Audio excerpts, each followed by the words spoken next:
ஆண்டவராகிய இயேசு கிறிஸ்துவின் நாமத்தில் காலை வாழ்த்துக்கள். இன்றைய மன்னா. அதற்கு கர்த்தருடைய தூதனானவர், என் நாமம் என்ன என்று நீ கேட்க வேண்டியது என்ன? அது அதிசயம் என்றார். நியாயாதிபதிகள் 13:18. இந்த சம்பவம் நம்ம ஒவ்வொருக்கும் தெரிந்த சம்பவம் தான். மனோவாவின் மனைவியும் இருக்கிறாங்க. அவங்களுக்கு குழந்தை இல்லை.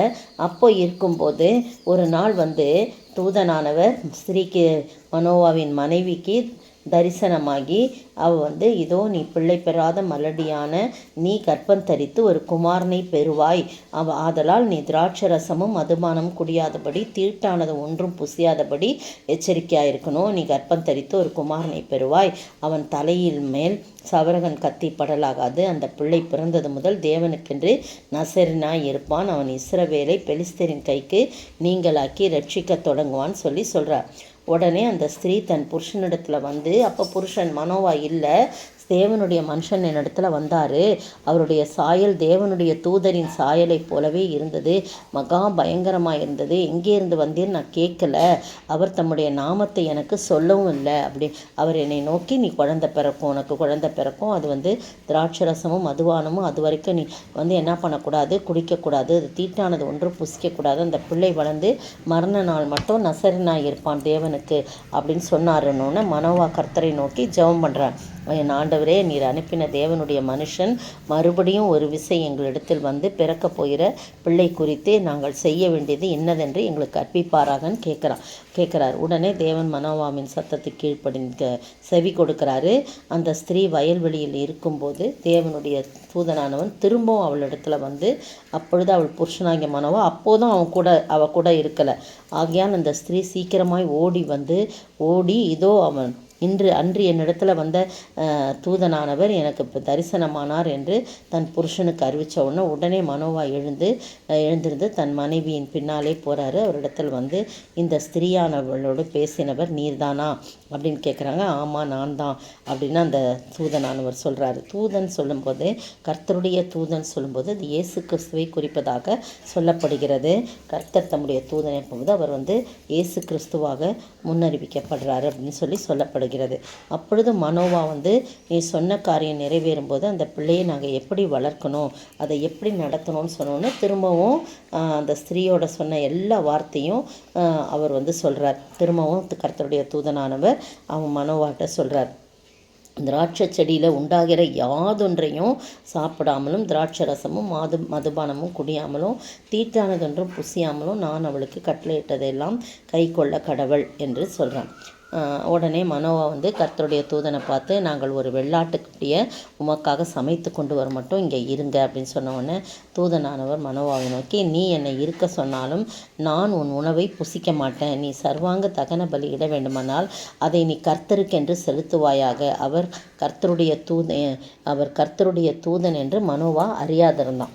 அதனால் அப்படி சொல்லிட்டார். உடனே மனோவா கர்த்தருடைய தூதனை நோக்கி, நீ சொன்ன காரியம் நிறைவேறும் போது நாங்கள் உம்மை கனம் பண்ணும்படி உம்முடைய நாமம் என்னன்னு கேட்குறார். அதுக்கு தான் அவர் பதில் சொல்கிறாரு. கர்த்தருடைய தூதனானவர், என் நாமம் என்னான்னு கேட்குற, என் நாமம் அதிசயம் அப்படின்னு சொல்கிறார். மனோவா போய் வெள்ளாட்டுக்குட்டியும் போஜன பலியும் கொண்டு அதை கண்மலையின் மேல் கர்த்தருக்கு செலுத்தினான். அப்போது மனோவாவும் அவன் மனைவியும் பார்த்து கொண்டிருக்கையில் அந்த அதிசயம் விளங்கியதான். என்ன விளங்கியதுனா, அக்கினி ஜுவாலை பலிபீடத்திலிருந்து வானத்திலிருந்து மேலிருந்து வரல, அக்கினி ஜுவாலை பலிபீடத்திலிருந்து வானத்திற்கு நேராக எழும்புகையில் கர்த்தருடைய தூதனானவன் பலிபீடத்தின் ஜுவாலையில் ஏறி போனார்னு பார்க்குறோம்.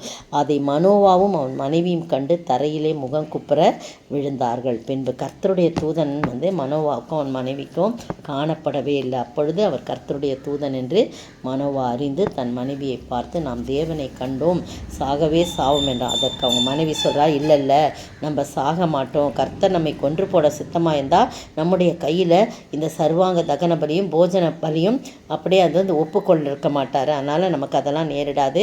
கர்த்தர் நமக்கு சொன்ன காரியங்கள்லாம் நிறைவேற்றுவார் அப்படின்னு சொன்னோன்னே, அதே போல் அவர் குமாரனை பெற்று அதற்கு சிம்சோன் என்று பெயரிட்டால் அந்த பிள்ளை வளர்ந்தது. கர்த்தர் அவனை ஆசீர்வதித்தார். பாருங்க, அவர் நாமம் அதிசயமானவர் என்று சொல்லி வேதத்தில் நமக்கு ஏசாயா 7ஆம் அதிகாரத்தில் எழுதப்பட்டிருக்குதை நம்ம பார்க்குறோம் இல்லையா.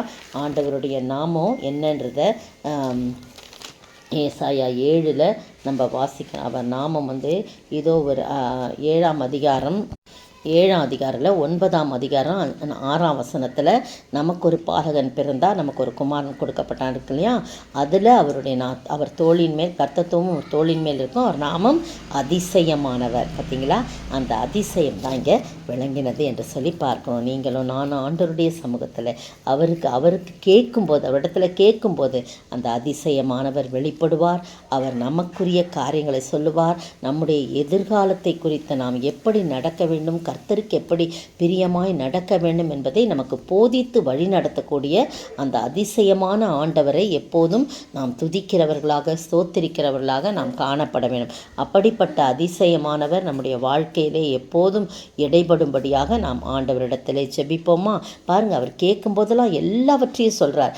இன்னும் தான் ஒய்ஃப் கிட்ட சொல்லிட்டேனே அப்படின்னா இல்லை. அந்த ஆண்டவராகிய கர்த்தர் ரொம்ப மிக மிக நல்லவராயிருக்கிறார். அவர் அதிசயமானவர், ஆலோசனை கர்த்தர். அவர் சொன்னால் அதுபடி செய்வார். எனவே நீங்களும் நானும் அந்த அதிசயமான ஆண்டவரை நோக்கி பார்ப்போமா, ஜெபிப்போம்.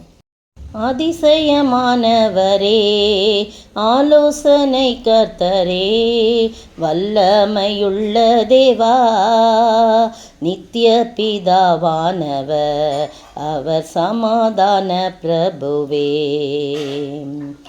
அதிசயமானவரே, ஆலோசனை கர்த்தரே, வல்லமையுள்ள தேவா, வல்லமையுள்ள தேவா, நித்திய பிதா சமாதான பிரபு, நித்திய பிதா சமாதான பிரபு.